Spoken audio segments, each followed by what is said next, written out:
Anyone who's ever had the misfortune of working for a terrible leader likely still carries the scars of how that person made their life a living hell.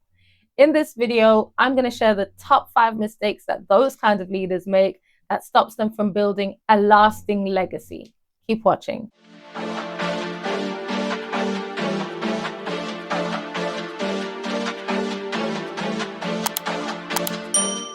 If I asked you to think back to the job or the role that you hated the most, I guarantee it would be linked to the leader you had. You would talk about hating going to work every day, feeling stressed out, feeling burnt out, just being resigned to the idea that things will never change there and the grass is probably greener on the other side. Now think back to the members of your team. Are you making their life a living hell? Are you falling into the same silly traps that your terrible boss did by not being intentional? There are 5 key areas you need to focus on. Let's talk about how you avoid those silly mistakes. Kicking us off, we have one of the pillars of effective leadership, communication. Now, the common mistake that leaders make with communication is thinking it happened. You threw words out and assumed your team got the exact vision that was in your head. Then you were annoyed when the results didn't match the vision. Well, communication is the ability to create common understanding between people. It's about connecting and making things clear for everyone involved. The whole "I said it so they got it" mentality is screwing you over. And I get it, you don't like repeating yourself.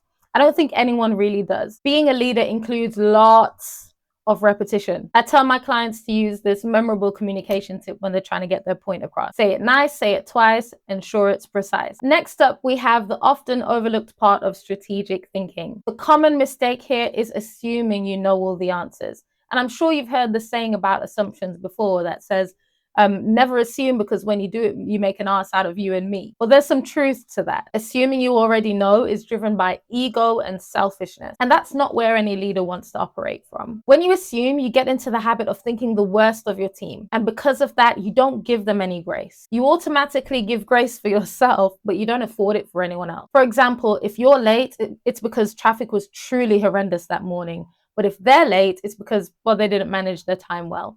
If you send an email to the wrong person, it's because it's an easy mistake that anyone could make. But if they do the same thing, well, obviously they're negligent. See where I'm going with this? Check your assumptions, because it stops you giving grace, which leads to a lack of trust. And then eventually you won't be able to get results out of your team. So you will lose the ability to plan and execute actions that drive long-term success. Up next, we have this much misunderstood part of decision making. The common mistake leaders make here is not counting the cost. I teach leaders to ask themselves this question: by saying yes, what am I saying no to? And the premise is this: you can't really manage time. That's a falsehood that lots of us have bought into. But what you can do is prioritize your energy. And this is a big mistake that those who micromanage are particularly susceptible to, because you expend your energy micromanaging everyone else at the expense of your own work. Then you're too drained to put any quality mental effort in. You're engaging in physical diligence to avoid mental diligence.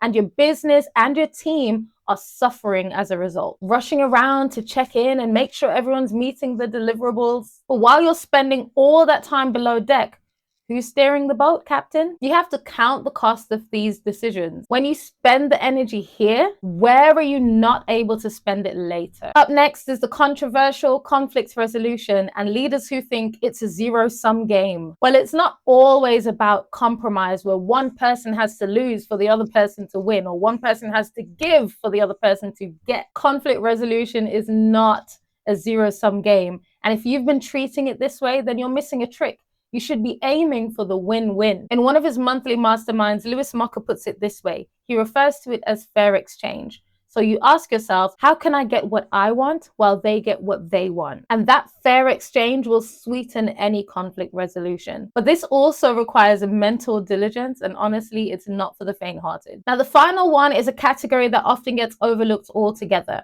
And the mistake is leaders thinking that emotional intelligence doesn't matter. Now, leaders like that fail to connect with their team on a deeply personal level, and your team pays it back by showing you they feel undervalued, they're demotivated. And you'll see it in their results or the lack thereof, their resistance to change, and their lack of trust and no loyalty. Now, emotional intelligence is a knack for for managing feelings and responses wisely. It's about understanding and navigating those heavy emotions effectively, and doing that enables connections. So how do we avoid these mistakes and make sure we're not the terrible leader that's making everyone's life a living hell? Well, you can always enhance your communication skills. Keep working on ensuring clarity and consistency in your communication.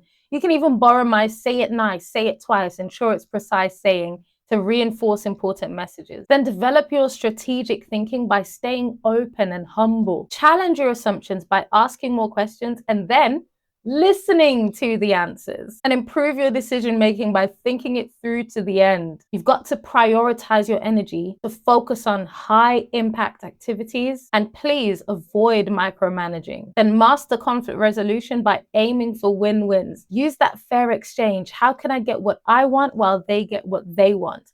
And remember, it's not a zero-sum game because we're people, not resources. Then cultivate your emotional intelligence so you can really connect and empathize. You're not going to be able to get the most out of your team without trust. Now that you're aware of these common leadership mistakes, it's time to reflect on your own practice. Are you falling into any of these traps? Remember, being an effective leader isn't just about achieving results. It's also about how you got there. And building this lasting legacy requires intentional actions and lots of self-awareness. So these mistakes are common for a reason, and avoiding them will require a commitment to a certain level of mental diligence.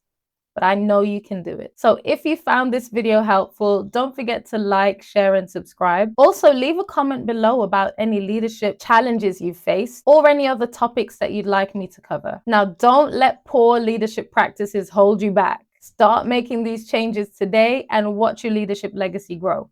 Be blessed, and I'll see you in the next video.